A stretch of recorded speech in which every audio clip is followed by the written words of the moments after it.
ridha Allah pada sebuah amal tentu adalah ya haknya Allah Subhanahu wa taala untuk menetapkan.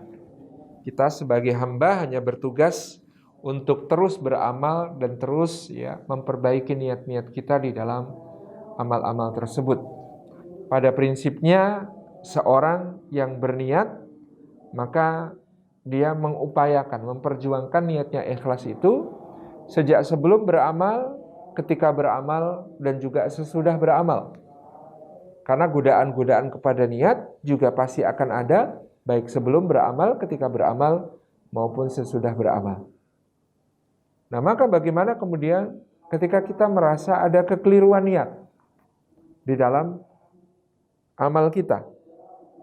Kalau ada kekeliruan dalam niat itu, maka kita bisa melakukan tajdidun niyah, memperbarui niat dan memperbaiki niat. Dalilnya para ulama menyebutkan tentang hadis niat, faman kanat hijratuhu ilallahi wa rasulihi fahijratuhu ilallahi wa rasulihi wa man kanat hijratuhu lidunya yusibuha aw imra'atin yankihuha fahijratuhu ila ma hajara ilaih. Barang siapa hijrah karena Allah dan Rasulnya, maka dia akan memperoleh apa-apa yang telah dijanjikan oleh Allah dan Rasulnya. Dan barang siapa yang hijrahnya karena dunia yang ingin diraihnya dan karena wanita yang ingin dinikahinya, maka hijrahnya pada apa yang dia niatkan untuk hijrah. Perhatikan kalimat ini adalah kalimat kedua, kalimat terbuka. Allah dan Rasulnya tidak menutup pintu-pintu untuk memperbaiki niat.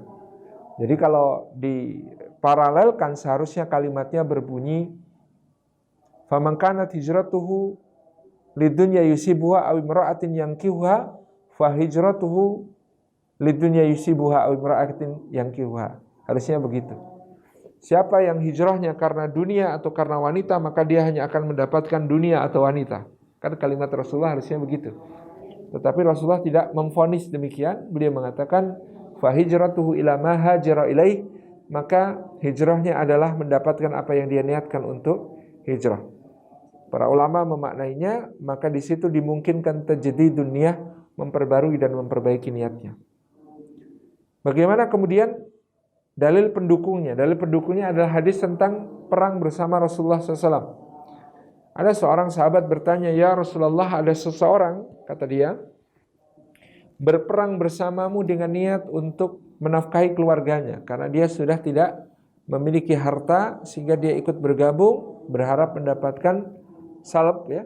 Salab itu harta musuh yang bisa dia rebut dari peperangan. Lalu dengan itu dia nafkahi keluarga. Dan orang yang kedua berperang bersamamu dengan niat solidaritas.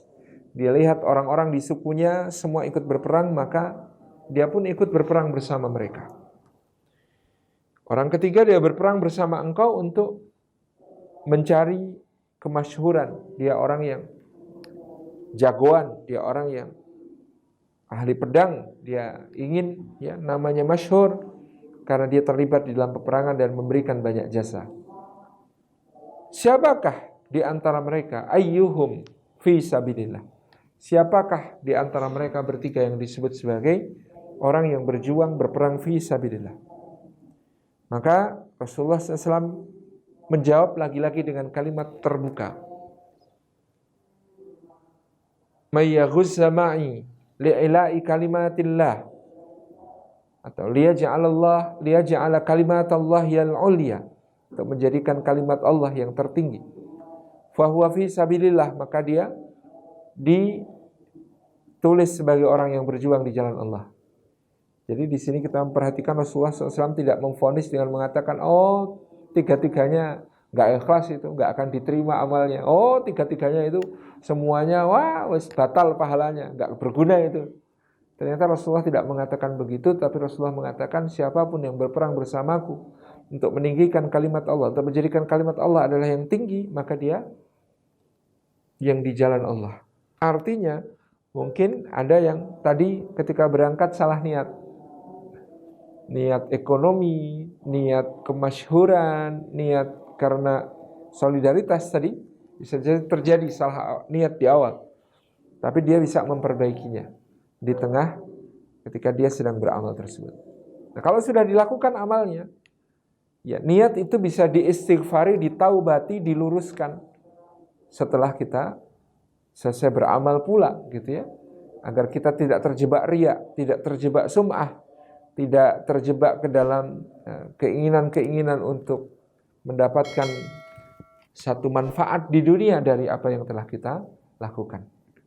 Jadi bagaimana dengan hukum niat yang tadi berubah-ubah? Ya, yang terpenting sekarang diistighfari dan ditaubati kepada Allah, ya, dikembalikan kepada niat semula, fa insyaallah akan diterima oleh Allah Subhanahu wa taala.